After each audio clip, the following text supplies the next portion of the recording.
Good morning, Suprabhatam. आज हम देशभक्ति के बारे में पढ़ेंगे।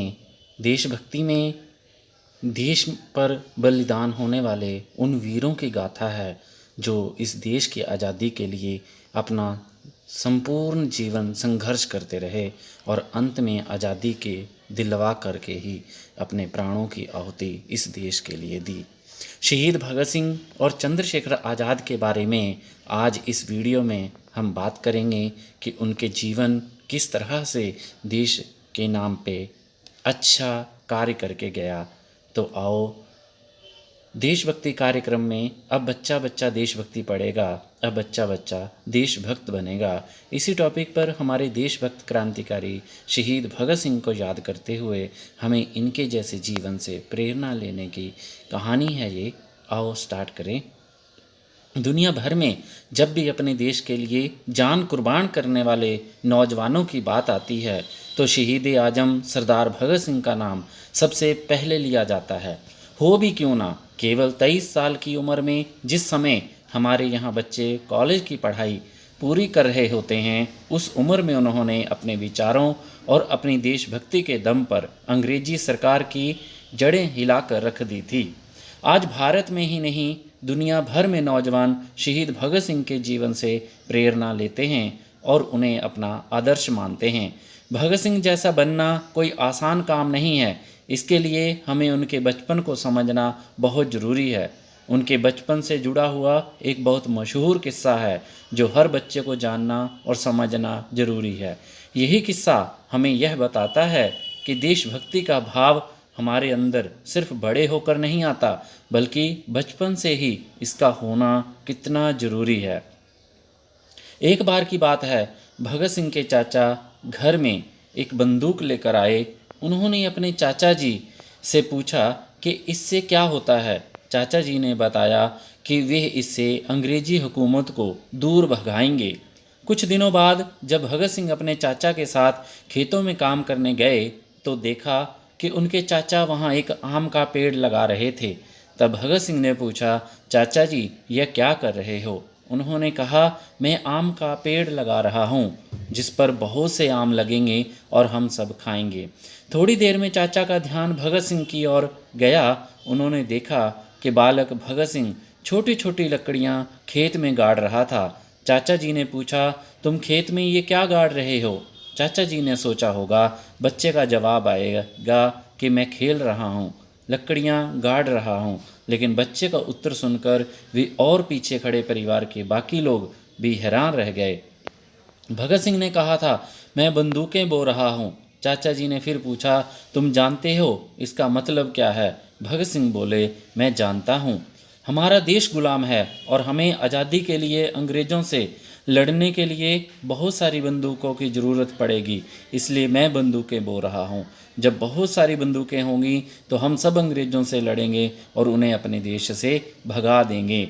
उस दिन भगत सिंह के चाचा जी और पिताजी ने तय किया कि बचपन में उस बच्चे के विचार ऐसे क्रांतिकारी हैं तो हमें उसके पालन पोषण में और इसकी गतिविधियों पर विशेष नज़र रखनी होगी ताकि इसके अंदर की ये प्रतिभा निखर कर आए, ये ऊर्जा कहीं और ना बह जाए। बाद में ऐसा ही हुआ। दुनिया भगत सिंह को जानती ही नहीं, पूजती भी है। ऐसे महान देशभक्त भगत सिंह का आज भी हम उन्हें याद करके अपने देश की आज़ादी के लिए हमेशा उनके योगदान को सराहते हैं। दूसरे नंबर पे आज हम देश के क्रांतिकारी जिनका नाम है चंद्रशेखर आज़ाद, इनके बारे में पढ़ते हैं। चंद्रशेखर आज़ाद भी हमारे देश के लिए इन्होंने अपने प्राणों की आहुति दी। तो आओ देखें, आज़ादी की लड़ाई में क्रांतिकारियों के साथ एक प्रदर्शन में शामिल होने पर पुलिस ने 14 साल के एक बच्चे को गिरफ्तार कर लिया और उसे जज के सामने पेश किया गया।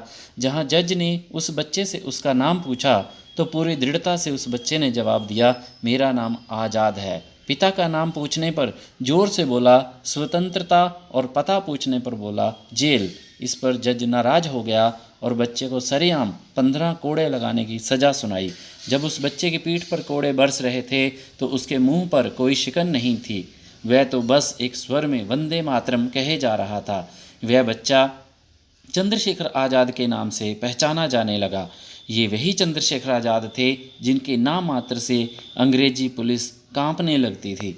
चंद्रशेखर आज़ाद ने 1928 में लाहौर में ब्रिटिश पुलिस ऑफिसर सैंडर्स को मारकर लाला लाजपत राय की मौत का बदला लिया था।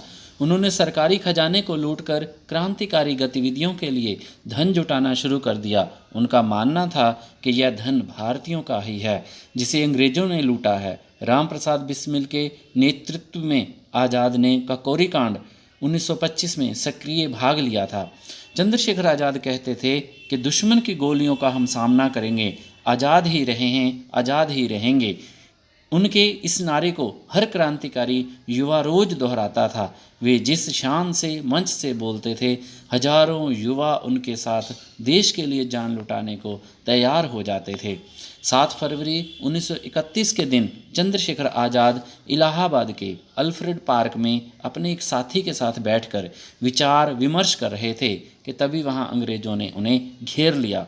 चंद्रशेखर आज़ाद ने अपने दोस्त को तो भगा दिया पर खुद अंग्रेजों का अकेले ही सामना करते रहे। अंत में अंग्रेजों की एक गोली उनकी जांघ में लग गई। आज़ादी की बंदूक में एक गोली ही बची थी। चंद्रशेखर आज़ाद ने पहले ही यह प्रण किया था कि वह कभी भी जिंदा पुलिस के हाथ नहीं आएंगे। इसी प्रण को निभाते हुए उन्होंने वह बची हुई गोली खुद को मार ली। पुलिस के अंदर चंद्रशेखर आज़ाद का इतना भय था कि किसी की भी उनके मृत शरीर के पास जाने तक की हिम्मत नहीं हुई। उनके शरीर पर गोली चलाकर और पूरी तरह आश्वस्त होने के बाद ही पुलिस चंद्रशेखर आज़ाद के पास गई। आज के इस चंद्रशेखर आज़ाद और भगत सिंह के टॉपिक को आप सब ने सुना। आप सब ने देशभक्ति के बारे में 2 वीरों की गाथा को सुना। आप सबका धन्यवाद। माई वाईफाई स्टडी इस चैनल को अवश्य सब्सक्राइब करें और भी विषयों के आपको